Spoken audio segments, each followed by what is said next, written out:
call on the elected member for Georgetown Central to grace us with prayers.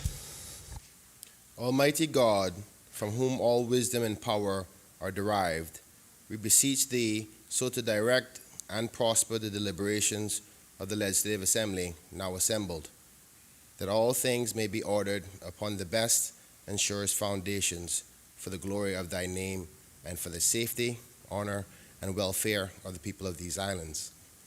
Bless our sovereign lady, Queen Elizabeth II, Philip, Duke of Edinburgh, Charles, Prince of Wales, and the royal family. Give grace to all who exercise authority in our Commonwealth, that peace and happiness, truth and justice, religion and piety may be established among us. Especially we pray for the governor of our islands, the premier, the speaker of the Legislative Assembly, the leader of opposition, ministers of cabinet, ex officio members, members of the Legislative Assembly, the Chief Justice, the members of the judiciary, that we may be enabled faithfully to perform the responsible duties of our high office. All this we ask for thy great name's sake. Let us say the Lord's Prayer together. Our Father, who art in heaven, hallowed be thy name. Thy kingdom come, thy will be done, on earth as it is in heaven. Give us this day our daily bread, and forgive us our trespasses, as we forgive those who trespass against us. Lead us not into temptation, but deliver us from evil. For thine is the kingdom, the power, and the glory, forever and ever. Amen. The Lord bless us and keep us. The Lord make his face shine upon us and be gracious unto us. The Lord lift up the light of his countenance upon us and give us peace now and always. Amen. Be seated. This Honorable Legislative Assembly has resumed its sitting. Proceedings are resumed. Administration of oaths or affirmations. None. Reading by the Honorable Speaker of messages and announcements. None. Presentation of petitions. None. Presentation of papers and reports. Annual report. Cayman Turtle Conservation and Education Center Limited for the 18-month period ended 31st of December 2017. Financial statements of the Cayman Turtle Conservation Education Center Limited for the year ended December 31st, 2017. Annual report. Cayman Turtle Conservation and Education Center Limited for the 12-month period ended 31st of December 2018. Financial statements for the Cayman Turtle Conservation and Education Center Limited for the year ended 31st of December 2018. Annual report. Cayman Turtle Conservation and Education Center Limited for the year ended 31st of December 2019. Financial statements of Cayman Turtle Conservation and Education Center Limited for the year ended 31st of December 2019, to be laid on the table by the Honorable Minister of District Administration, Tourism and Transport. The Honorable the Deputy Premier, Minister of Tourism. Thank you, Mr. Speaker. Mr. Speaker, in accordance with Section 52(8) of the Public Management and Finance Law, I beg to lay on the table of this Honorable House the annual reports and audited financial statements of the Cayman Turtle Conservation and Education Center Limited for the 18-month fiscal period ended 31st December 2017 and two 12-month fiscal periods ended 31st December 2018 and 31st December 2019, respectively. So ordered. Is the Minister speaking there at all? Thank you, Mr. Speaker. Mr. Speaker, just to say that in regard to the financial statements that accompany the annual reports for all of these fiscal periods, there were unqualified audit opinions, with the latest opinion having been signed off by the Auditor General on the 14th of May 2020. Mr. Speaker, the Auditor General found that the fiscal that the financial statements present fairly in all material respects the financial position of the company as at 31st December 2019 and its financial performance and its cash flows for the year. Mr. Speaker, year ended 31st December 2019 in accordance with international financial reporting standards. The audit opinions for the two other earlier fiscal periods, 2017 and 2018, have the same wording. Thank you.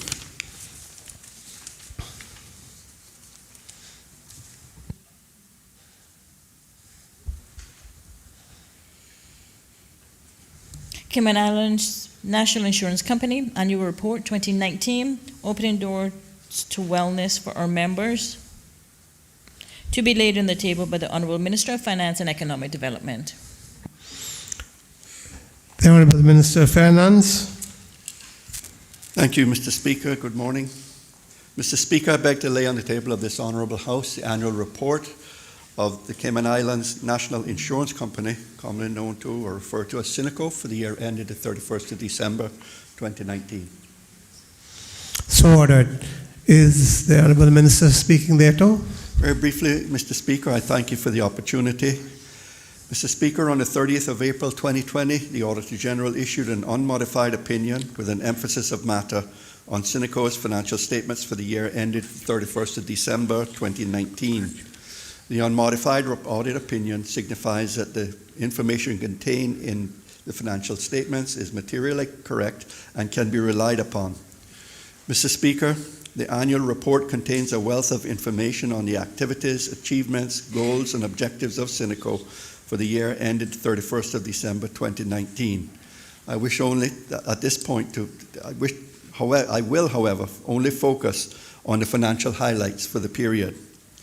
Mr. Speaker, the emphasis of matter paragraph issued by the Auditor General was in relation to Synico not being in compliance with the prescribed capital requirement, or PCR, at the end of 2019 financial year. As a Class A insurance company, the Insurance Capital and Solvency Class A Insurers Regulations 2012, or the regulations, require Synico to maintain an adequate amount of capital in order to pay its medical claims and to meet other business commitments and obligations. Mr. Speaker, the PCR, along with the minimum capital requirement, or MCR, are based on formulas that use risk and asset factors for various balance sheet items and maintaining prescribed margins on policy liabilities and net written premium. At the end of the 2019 financial year, Synico had $13 million in available capital and was compliant with the minimum capital ratio, which is calculated at $10.9 million. However, Synico was below the PCR calculation by $500,000. The reason for Synico not being in compliance with the prescribed capital ratio, Mr. Speaker, was due to a change in an accounting standard, IFRS 16, accounting for leases, which imposed an additional capital burden of $800,000. For the year ended 31st of December 2019, Synico earned $95.7 million in income, the majority of which was derived from premium income for civil servants, civil servant pensioners, seafarers, and veterans. Synico incurred $96 million in total expenses, of which $90.7 million, or 94%, was for the payment of incurred claims, which are essentially the health benefits paid under the various insurance plans that Synico underwrites. Mr. Speaker, Synico continues to incur increased medical claims that are primarily due to growth in the number of members. Compared with 2018, the civil servant group grew by 3%, while statutory authority and government companies and indigents grew by 4% and 8% respectively. With the exception of U.S. claims, the claims payment functions are performed locally, resulting in a dramatic improvement of claim paid turnaround times to the benefit of members and providers. Total claims submitted increased by 19% in 2019. Of the total 2019 claims count of 323,395, The overall average turnaround time to pay claims was 7 days. Mr. Speaker, at the 31st of December 2019, Synoco, for the year ended 31st of December 2019, Synoco recorded a net loss of $0.3 million compared with a 2018 net loss of $6.9 million. The dramatic improvement is primarily due to the fact that full actuarial premiums are now being paid and applied in 2019. At the end of the 2019 financial year, assets of Synoco totaled $23 million, $23.3 million, while liabilities totaled $9.6 million. Mr. Speaker, on behalf of the government, I wish to express our gratitude to the staff and management of Synoco, along with the Board of Directors for their work and support, assistance during the period under review. Thank you, Mr. Speaker.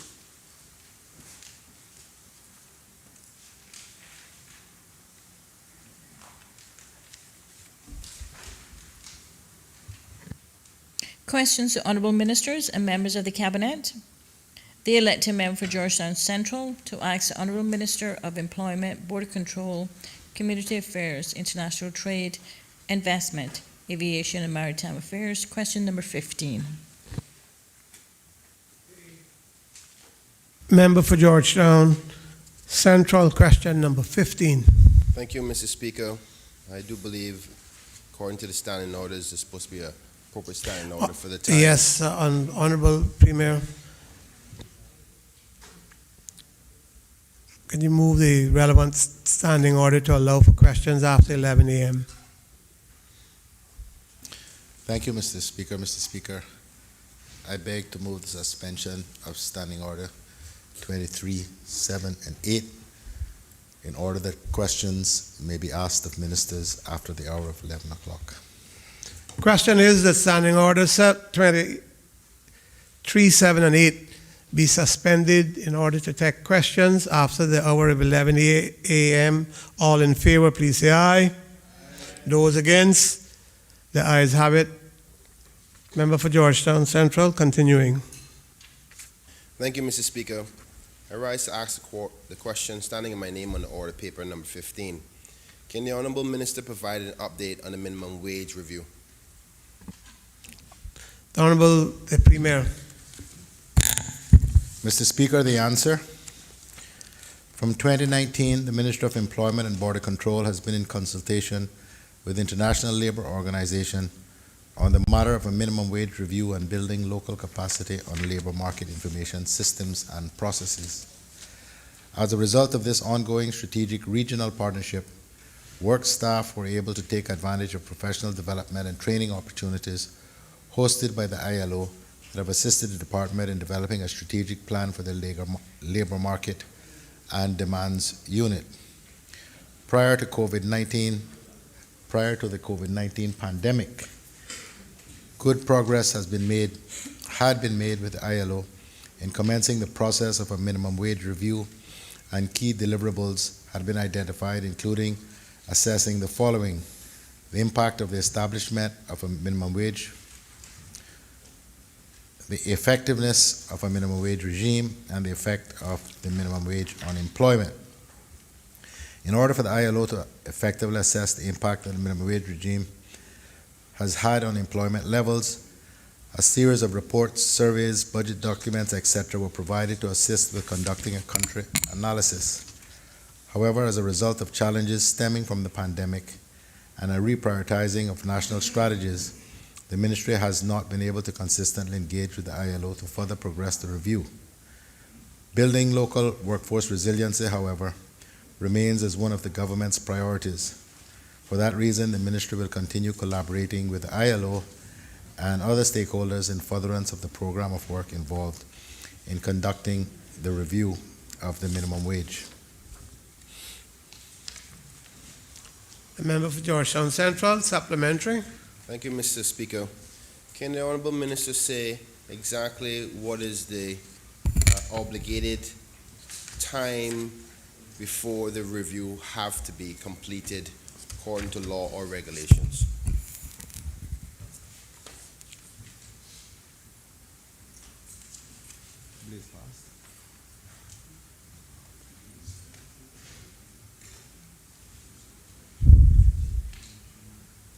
The Honorable the Premier. Mr. Speaker, if we could have a moment, just I want to be absolutely accurate in the response.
Honorable Premier. Mr. Speaker, I don't have the answer readily available. I don't know if the member has any other supplementaries.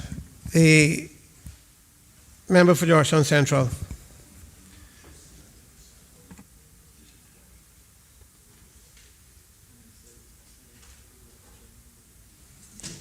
Mr. Speaker, I am in your mercy in respect to how to handle this, because this answer is very, very important to the minimum wage review. But I will ask another question, maybe they can. If you have another supplementary, proceed as soon as the Premier gets his. Mr. Speaker, we can provide the answer in writing, or we can let him know at another time. But I don't think we should hold up the business of the House on that question. Yes. The matter is in a document somewhere, which I think is in the public domain in any event, but I just don't have the document with me. Understood, Honorable Premier. Honorable Premier, what we're doing is allowing him to go ahead with any supplementary. In the meantime, if that question is able to be answered, then you can. If not, then you can take it as you need to. Honorable, the member for Georgetown Central. Thank you, Mr. Speaker. I want to thank the Minister. I must say that I've tried to find every document in relations to that answer, and it doesn't seem to be anywhere within the law, which I reviewed this morning. So that's why I'm asking, not to make the government have any extra work. But can the Minister say, in respect to the answer, it says that the key desirables or deliverables that were identified for review were the impact of the establishment of minimum wage, the effectiveness of minimum wage, the effect of minimum wage on employment.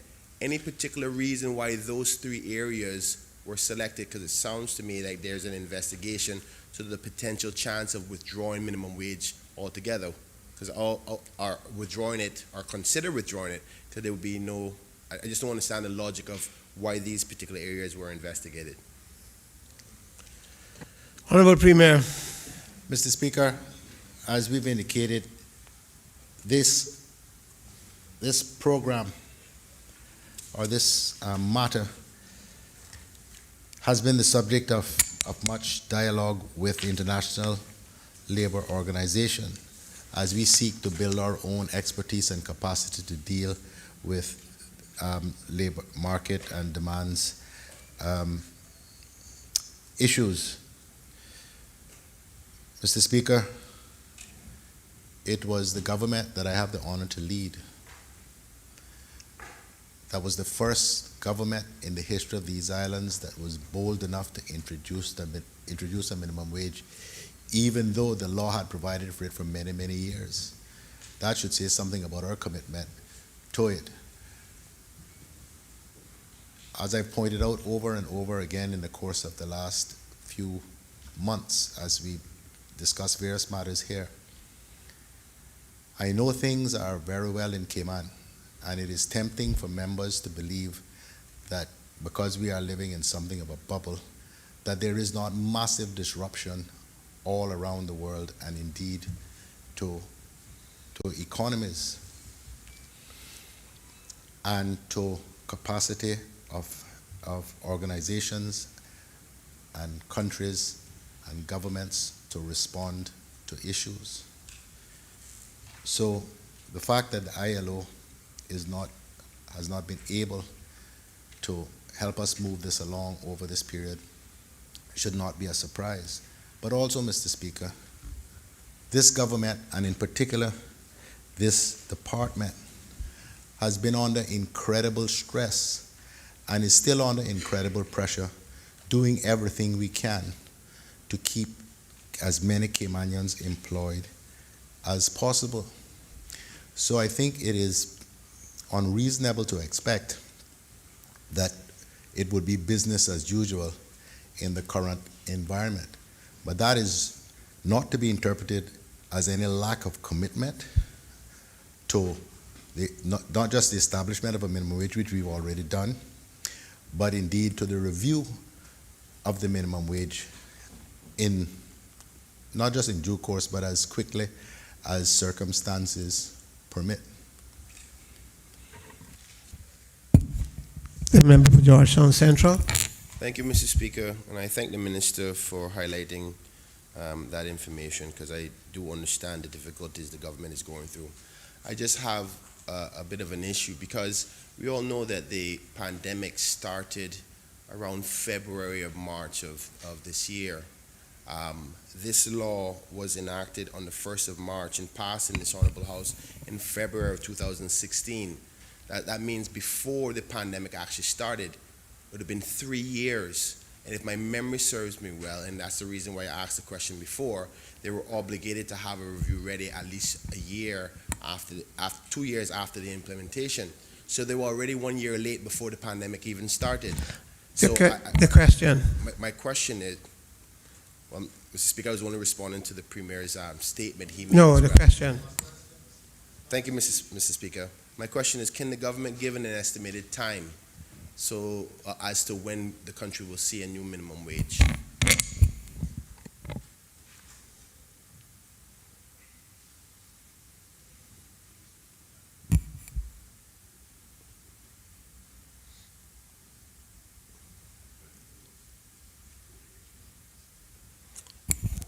Premier. Thank you, Mr. Speaker. Mr. Speaker, I hope this helps. In February 2015, the Minimum Wage Advisory Committee recommended that a review of the minimum wage by technical experts be conducted on an annual basis. However, as the Minimum Wage Advisory Committee noted in their report, this review may not result in an increase in the minimum wage on an annual basis, but rather it is to ensure that the minimum wage is serving its purpose. The minimum wage came into effect on the 1st of March 2016, and so its anniversary would have been March 17, prior to the last general election. The Minimum Wage Advisory Committee also recommended that minimum wage reviews should not occur during an election year, but in between electoral cycles. It also recommended that reviews are conducted once the most recent relevant statistics become available.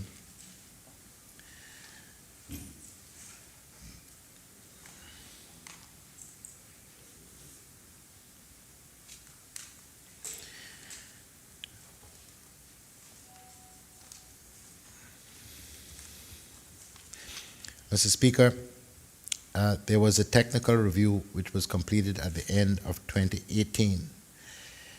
It was recommended by the Minimum Wage Advisory Committee that a comprehensive review should occur every 4 years, as this will require a review of the minimum wage fixing procedure and the minimum wage fixing criteria in order to identify reforms to improve the process and to ensure that the minimum wage is still effective. So, Mr. Speaker, the full report, that is the comprehensive review, would have been expected during the course of this year, 2020, which would be 4 years from the coming into effect of the first minimum wage on the 1st of March, 2016. I hope that helps, Mr. Speaker. Member for Georgetown Central. I think it helped a little bit, but Mr. Speaker, but I think I'm a bit confused on it. Hopefully the Premier can help clarify. Because in his reading, he said the minimum wage committee or board advises that we should not have a review or change, if I don't want to misquote, through an election year. In an election year. But it says to have it done every 4 years. This was done in 2016. We're now in 2020. So if we don't have the review now, we're definitely not having it next year based on the election elements. So that means, are we saying that we're not going to have a review until 2022? Honorable Premier. Mr. Speaker, I'm not saying any such thing. I'm simply reading what was given to me as the position. As I said, the member continues to operate as though the world is as it has always ever been, that there is no disruption, that there are no additional challenges that not just this government, but every government in the world and every organization in the world are grappling with. Had we not had COVID, we would have been in the process of having this report done, because this is not an election year, 2020. Next year is an election year. I can't speak about what's going to happen next year, Mr. Speaker. I'm not in control of that. And next year is indeed an election year.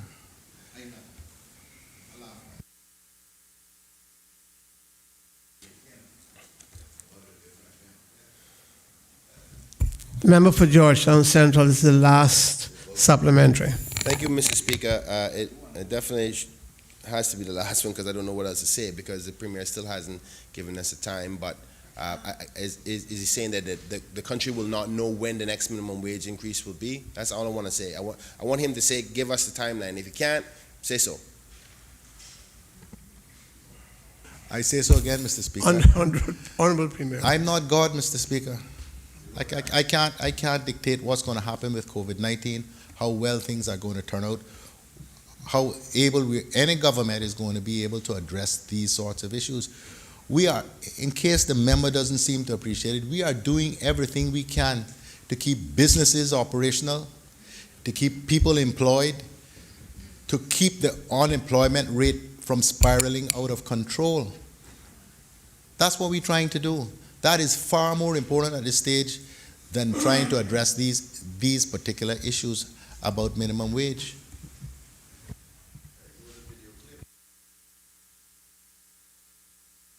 The next question.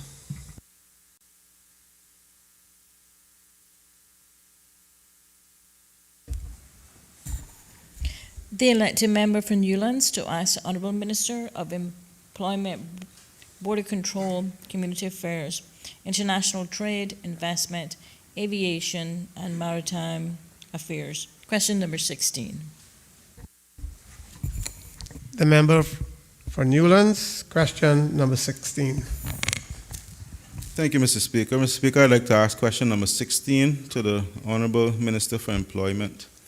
Can the Honorable Minister state how many Caymanians have registered with the Work Department, I should read, as job seekers since March 2020? Mr. Speaker, the answer? Between March and September this year, Work has registered 319 new Caymanian job seekers for employment services.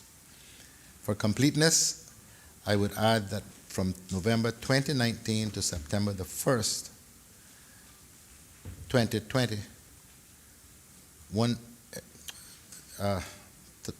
to September 2020, 1,183 Caymanians were registered. The number of Caymanians that Work has placed in employment since March are as follows. Between April and June, 200, and from July to August, 109. Last month, 10 confirmed with 97 placements pending. The member for Newlands. Thank you, Mr. Speaker. Mr. Speaker, I wonder if the minister could let us know about some of the difficulties faced by work in actually successfully placing Caymanians. What areas they have identified that may need addressing as far as the job seekers are concerned. Mr. Speaker, Premier. Mr. Speaker, work is being very successful in placing Caymanians. I don't know that there are any specific issues that we are grappling with at this stage. Honorable Deputy Leader of the Opposition, the member for Newlands. Thank you, Mr. Speaker. No, I was actually acknowledging that, I will acknowledge that they have been successful, but I do get, some reports that those who are unsuccessful are the ones that really concern me, because they end up in a position where there's not much you can do for them. So I'm going down the road of what is being done to address the deficiencies with those candidates, those who are unsuccessful. I'm not suggesting that the department isn't doing its work. I'm just saying, what can we do about those who are unsuccessful? The Honorable the Premier. Mr. Speaker, before I go into the long list of training programs and measures that the government are taking, I think there needs to be an acknowledgement by all of us that in any country, there is going to be a small, hopefully a very small percentage of persons that you're never going to get stay into employment long term. That's just a fact of life. But in our case, Mr. Speaker, there are, we believe, a significant number of persons that can benefit from a range of training programs. And some of these that I'm going to mention have been in place now for a number of years. There's the Ready to Work KY program. Since July 2020, we've cycled through 5 cohorts there.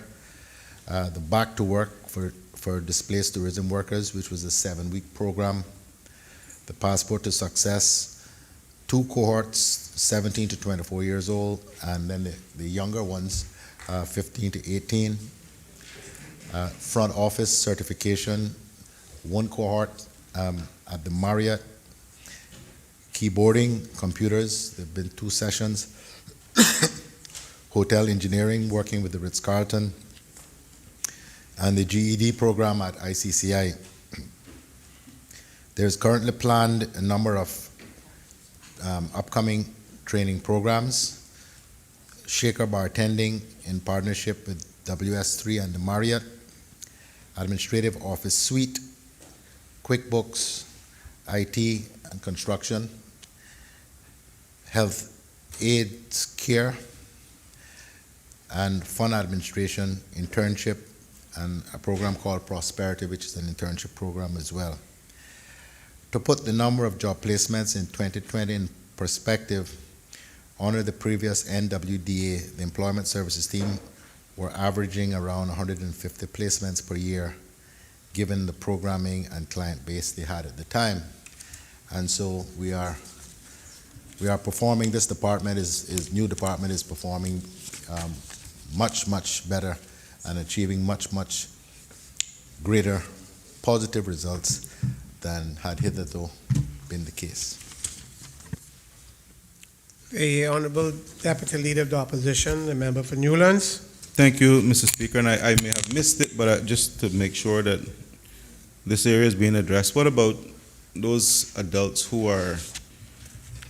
don't have the basic literacy and numeracy skills that one would have expected someone coming out of high school would have had, but in some cases, some people just don't. Is there any program aimed at that segment?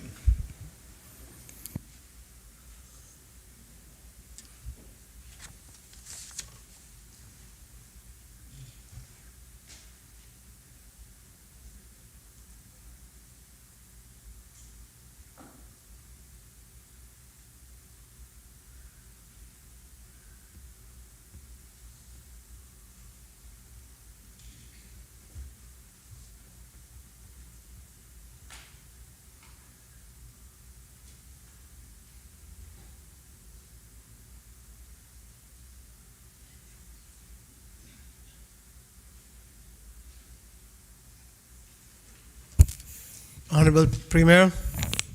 Thank you, Mr. Speaker. Yes, Mr. Speaker, the honourable member has identified an area which is problematic and for which there really is no established program. So I've just had a consultation with a member of the staff here, and they are currently working on the development of a program which they hope to be able to implement through UCCI to be able to assist persons who struggle with literacy and numeracy. Obviously,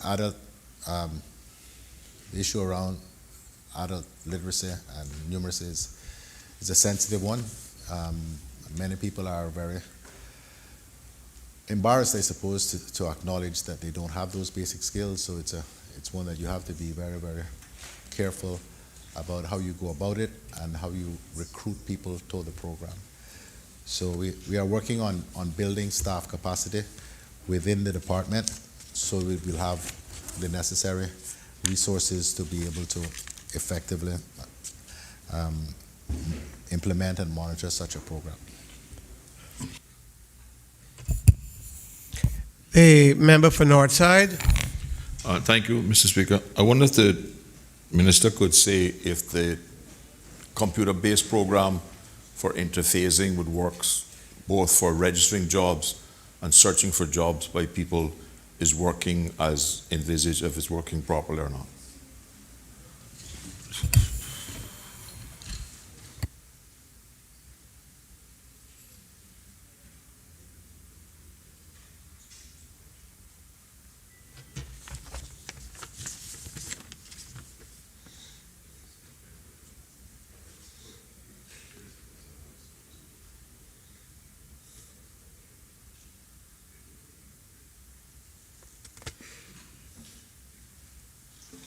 The Honorable the Premier. Mr. Speaker, I wish to acknowledge that we are having some issues with the current program, not working as effectively as any of us would like. But there is a major upgrade coming that's been worked on now and that's coming and should be in place early next month.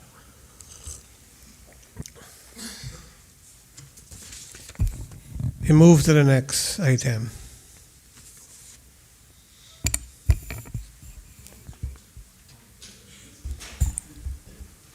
Statements by the honourable ministers and members of the cabinet. I have a statement from the Honorable Deputy Premier.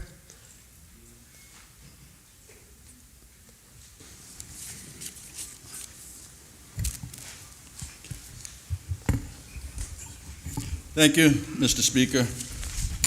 Mr. Speaker, it has been 7 months since it became necessary to close our borders to international travel due to the global pandemic.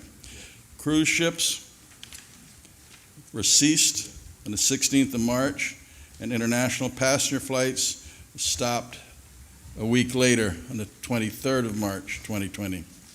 With no stayover or cruise business on island, tourist-reliant industries have been hit extremely hard.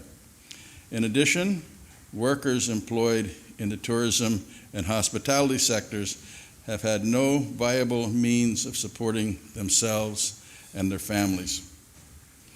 With the agreement of my colleagues in caucus and cabinet, the Ministry of Tourism initially funded stipends of $600 to approximately 767 individuals. Mr. Speaker, following this initial payment, the ministry encouraged Caymanians who worked in the tourism sector and had no other means of income to register with us to receive a stipend of $1,000 per month for a period of 3 months was the original program. A total of 2,627 individuals were verified to receive this stipend payment. With support, again, from caucus and cabinet, the tourism stipend program was subsequently extended for a further 3 months from July to September. Mr. Speaker, as the situation is very fluid, the government has taken the decision to further extend the tourism stipend from October to December 2020. In order to action those payments, Mr. Speaker, the ministry requires supplementary funding to be approved by the Finance Committee that will be meeting. I'm very grateful to my government colleagues for their agreement to allow the ministry to be considered first on Monday. And Mr. Speaker, once approval has been granted, I can assure this honorable House that we will do everything possible to process the payments and release the stipends on Wednesday next week, October 28th. And while we are mindful of the needs of those who are reliant on these funds as a source of income, and we regret the delay in effecting the payments, we also have a duty to ensure that the ministry remains in compliance with public management and finance law. And simply put, Mr. Speaker, we had not budgeted those funds for the program. This new vote of supplementary funding is in the amount of $9 million and should be sufficient to take the program through the end of this year. Mr. Speaker, in the meantime, government will continue to take a balanced approach with respect to reviewing the needs of the tourism industry, in tandem with maintaining our economy and keeping our islands safe. It is fair to say the goal between now, first quarter of 2021, and past that is to protect the people and businesses that service the industry till tourism can safely resume in its position to stand on its own. The tourism industry typically contributes 25 to 30% of the country's gross domestic product. So the impact from its sudden, unexpected demise cannot be understated. But with that said, I'm incredibly proud of the fact that years of strong economic performance and prudent financial management by this government has enabled the government to step in and provide assistance where it is needed the most. The members of this honorable House may not be aware that the range of initiatives implemented through the Ministry of Tourism since March of this year extends beyond the provision for stipends. It is worth noting that micro, small, medium, and large enterprises in the tourism value chain are being supported in a number of ways because it is recognized that in time they will be part of the driving force behind the industry's recovery. Mr. Speaker, when that time comes, businesses will need skilled employees to operate effectively. Consequently, programs are being developed in partnership with Work, UCCI, and School of Hospitality Studies to upskill our people to give them the best possible chance to join the tourism industry and flourish when it reopens. Sign up for the Department of Tourism Pride webinars, register with Work for assistance with employment and educational courses, learn about the different areas to work within the sector, such as accommodations, dive, restaurant, sign up for tourism courses. The University College of the Cayman Islands, thank Minister O'Connor Connolly for her support with this, the University of College. Government remains committed to helping and supporting all displaced workers, as well as to the needs of businesses that have been negatively impacted by this pandemic, not just those that are tourism-based. Mr. Speaker, given the COVID pandemic has affected every sector in our community, all sectors of government have looked at ways to provide assistance to alleviate the pressures being felt by our people. Just as examples, the Ministry of Finance, led by Minister McTaggart, working in collaboration with local retail banks, has led the development of economic stimulus program which provide tourism businesses with access to low-interest loans as well as repayments being deferred for 1 year. And government is also guaranteeing a percentage of that loan in the amount allocated of $200 million. The Ministry of Commerce, led by Minister Hugh, has spearheaded 3 programs to assist small, medium, and micro businesses. 2 have been very successful. The 3rd is just being rolled out. Mr. Speaker, led by Minister Seymour, there has been help to tourism companies who have issues with their insurance coverage because of COVID-19 issues.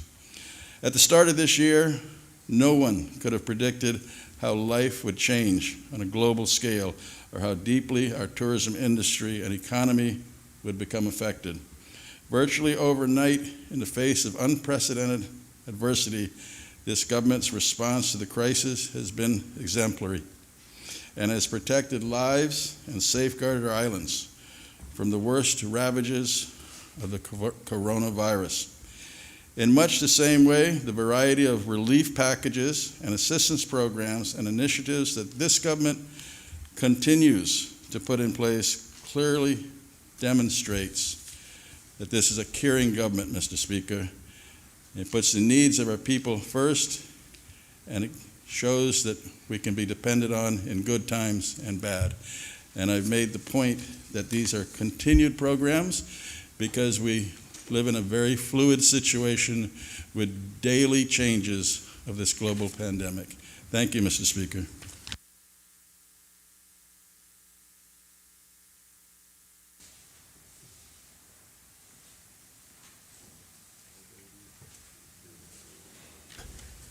The member for Georgetown Central. Thank you, Mr. Speaker. I just rise under Standing Orders 32 to ask the Minister a short question.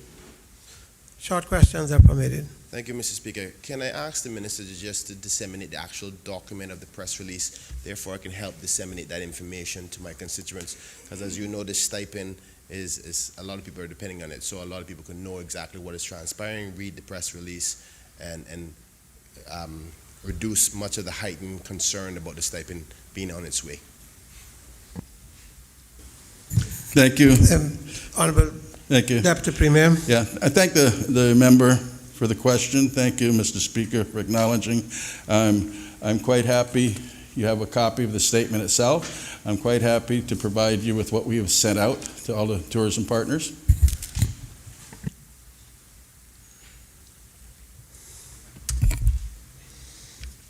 Next item.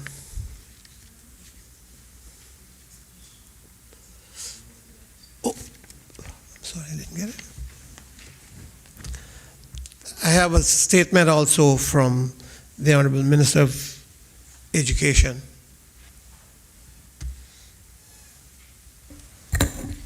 Thank you, Mr. Speaker.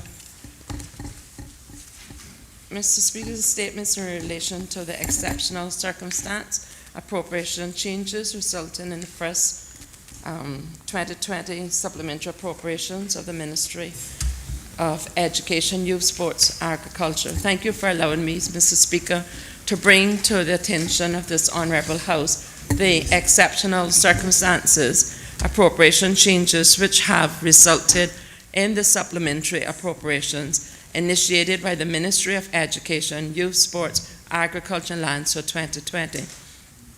Mr. Speaker, Cabinet was asked to consider and indeed approved the following requests for reallocation within the Ministry of Education, Youth, Sports, Agriculture and Lands appropriation lines for 2020 expenditure as follows. Compulsory education and nursery pilot of nursery class, after school care and holiday care.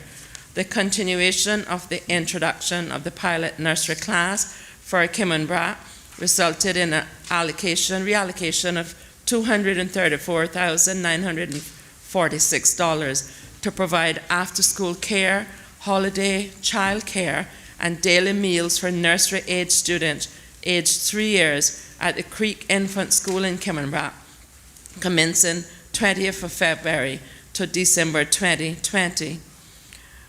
This was inclusive of staff to support the program to ensure health and safety of the nursery students. Savings in DES operations, security and transportation were utilized from EGA 8 facilities maintenance and operational school support services and reallocated to EGA 5 primary education services.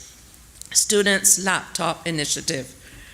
A one-to-one laptop initiative will see the provision of laptops in 2020 for all students in our government schools to be used at home and school to access learning resources through the COVID-19 crisis and beyond. $1,090,040 was transferred from EI-12 Capital to EGA-10 Educational Early Childhood and Support Services for the ICT operations. This was utilized for the help desk support, either in-house or outsourced software licensing for additional devices, additional bandwidth, updated internet connections in all schools, and for the pedagogical support and training. There was also an increase in ICT capital for the amount of $1,875,000 to purchase laptops and additional wireless equipment, wireless access points for all schools to upgrade the wireless network and to accommodate the additional laptop use. COVID-19 related transfer of funding. Grants to operational providers in education and agriculture. In March 2020, the Cayman Islands implemented curfew movement restrictions in response to the COVID-19 pandemic.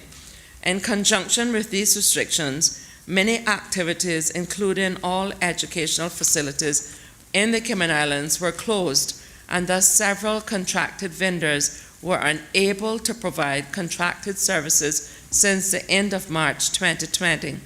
Upon advice from the Minister of Finance, funds were transferred to a new transfer payment being TP97 in order to consider grant funding to main contracted vendors in this said regard.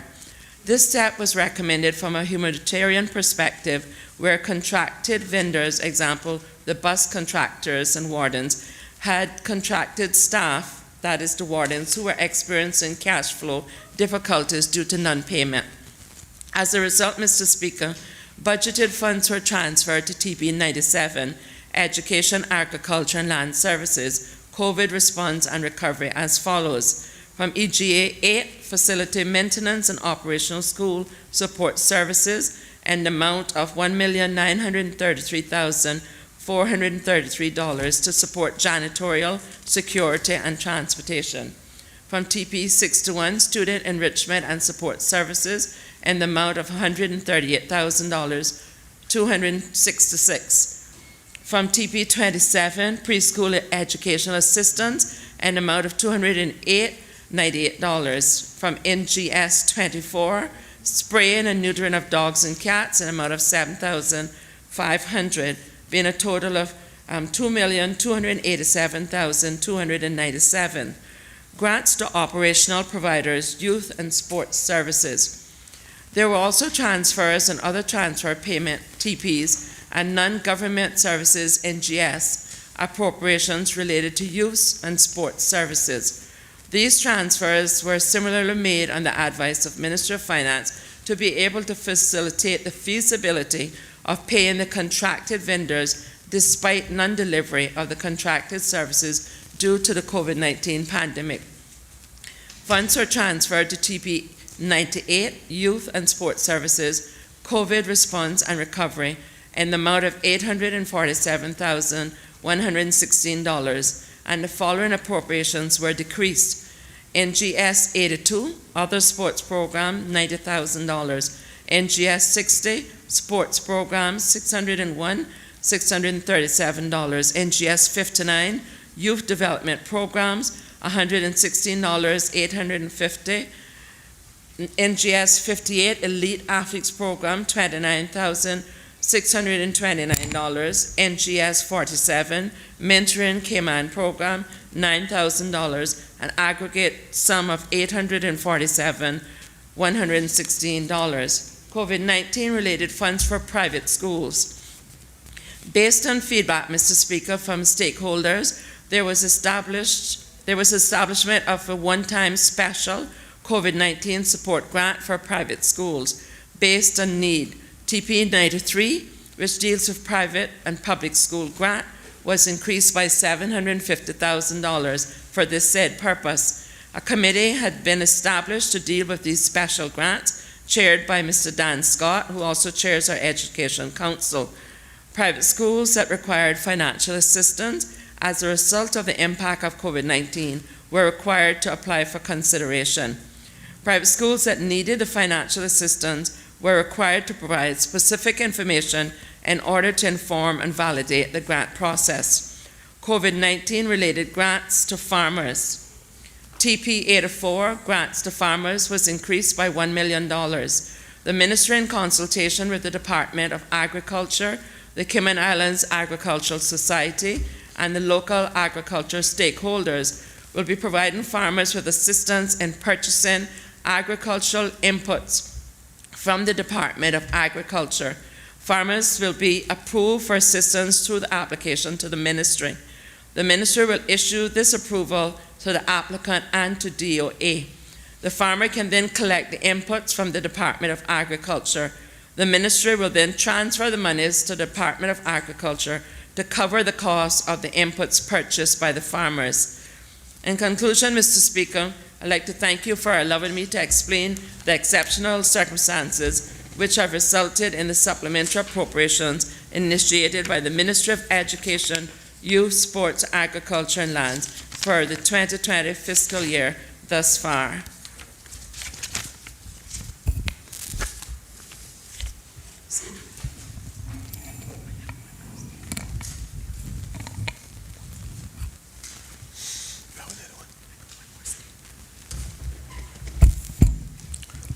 Honorable Minister of Education.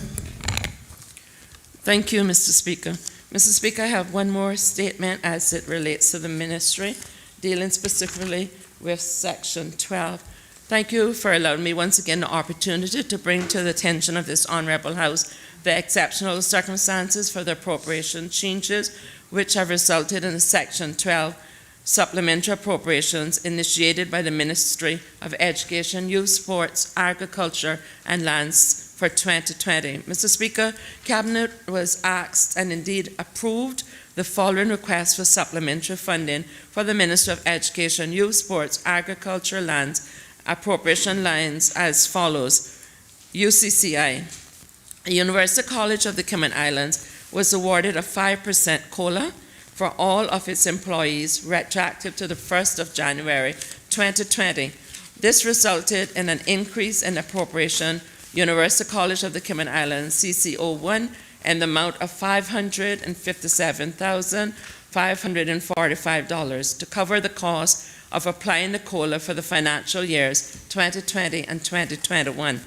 Also in accordance with the request from UCCI, again approved by Cabinet, there was an increase of $1,013,211 in the same appropriation, which reflects the cost of applying Section 47 of the Public Authorities Law, which became effective on the 1st of June 2019, and the relative costs associated therewith for the financial year 2019, 2020, and 2021.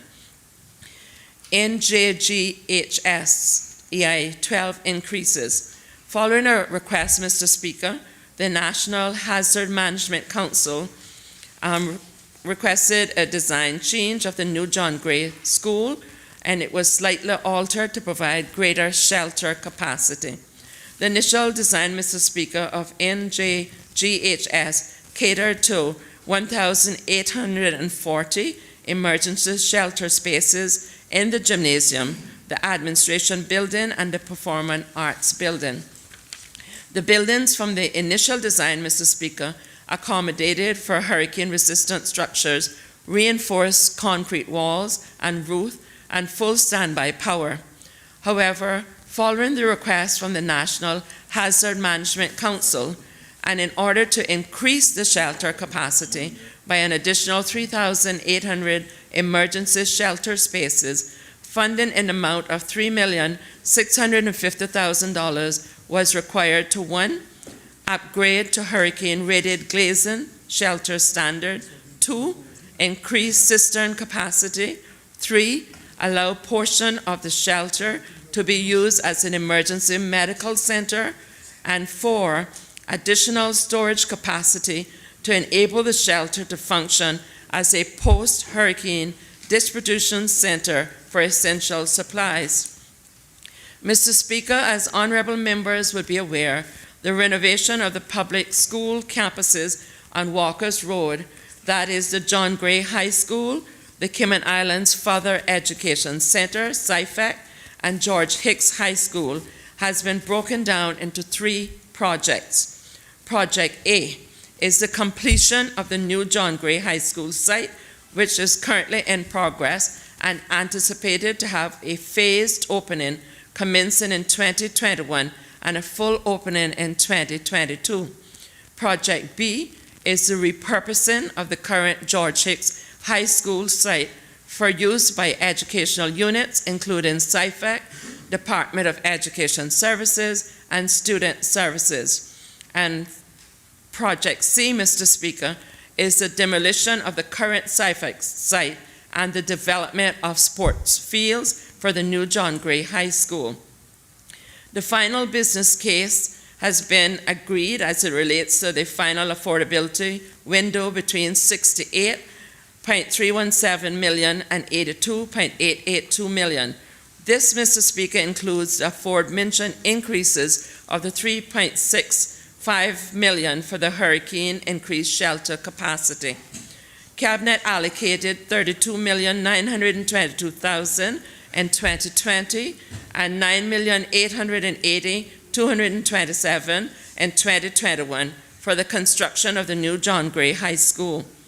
In conjunction to approving the final business case for Project A, the amount of $20,119,573 is now being allocated to complete the funding needs of the construction for the said Project A for this budget cycle 2020 and 2021.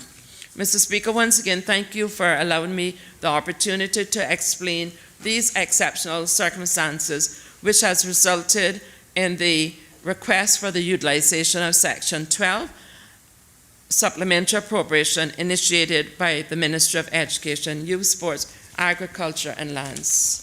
Thank you.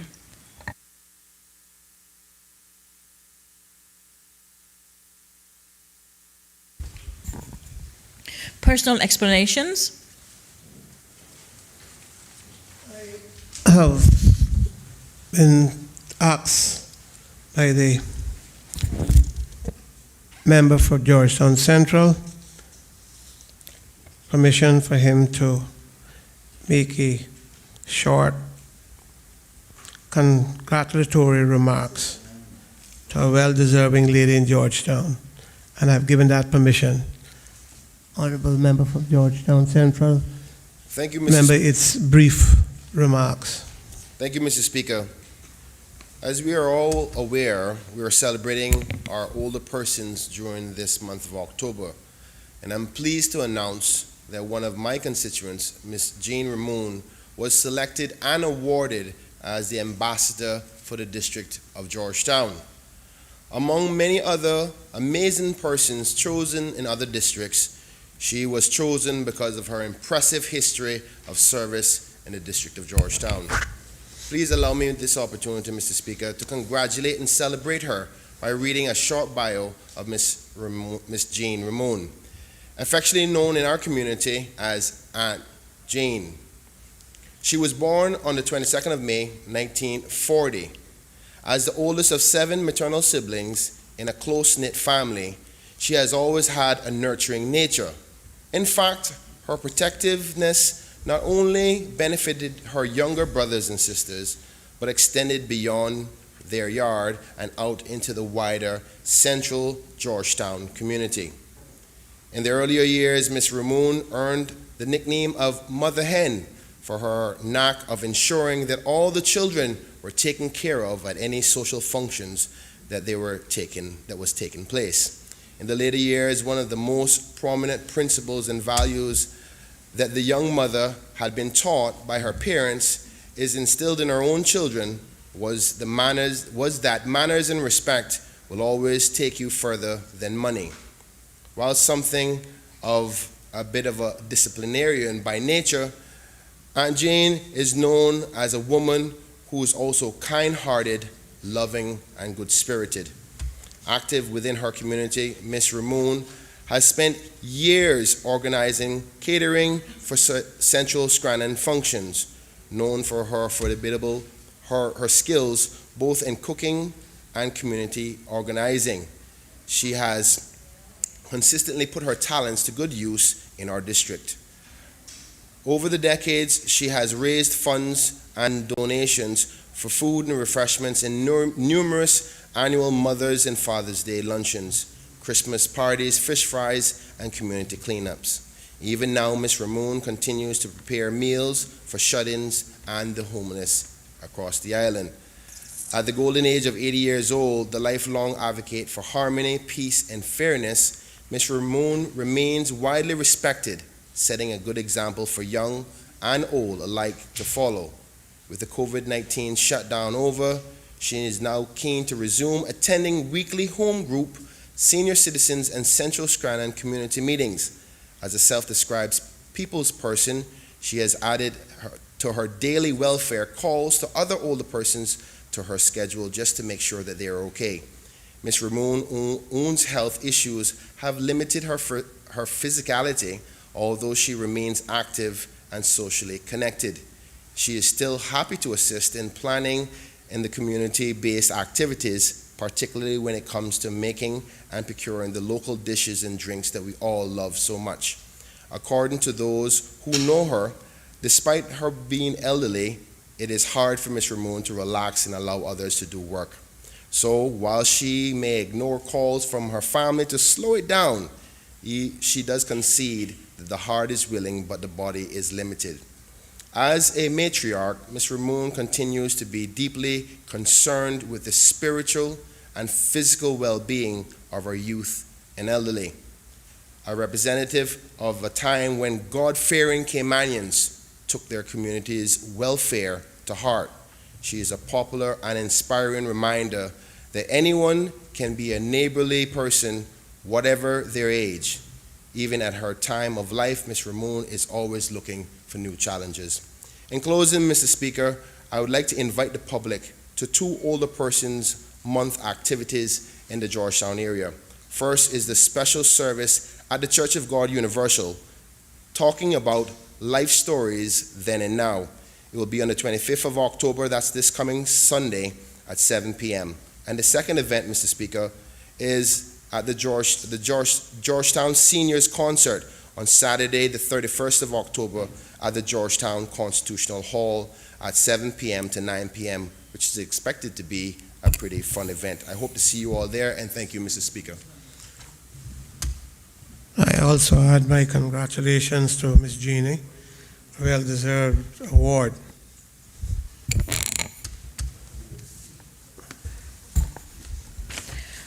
Obituary and other ceremonial speeches. None. Raising a matter of privileges. None. Government business, bills, second readings. The Registered Land Amendment Bill 2020.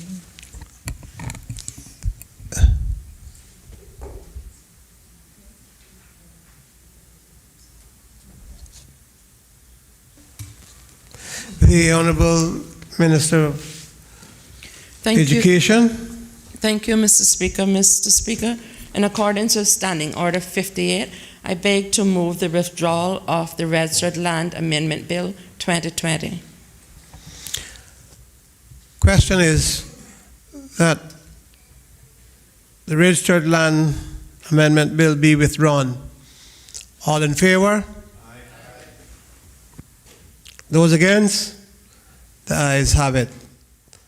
Honorable Minister.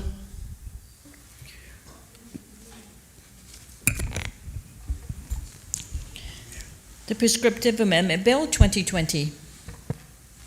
Honorable Minister of Education. Thank you, Mr. Speaker. Mr. Speaker, in accordance with Standing Order 58, I beg to move the motion to withdraw the Prescription Amendment Bill 2020. And just for members who may not have been so informed, which I believe all should by now, it is the intention of the government to review, make necessary amendments accordingly, and resubmit for safe passage through this House.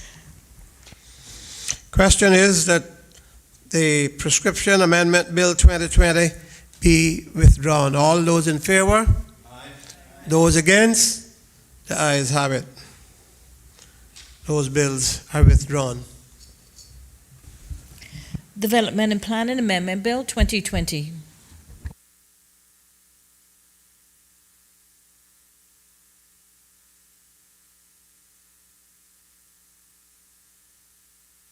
Before we take the next item, we're going to take the lunch and adjournment at this time for a particular reason until 1:30.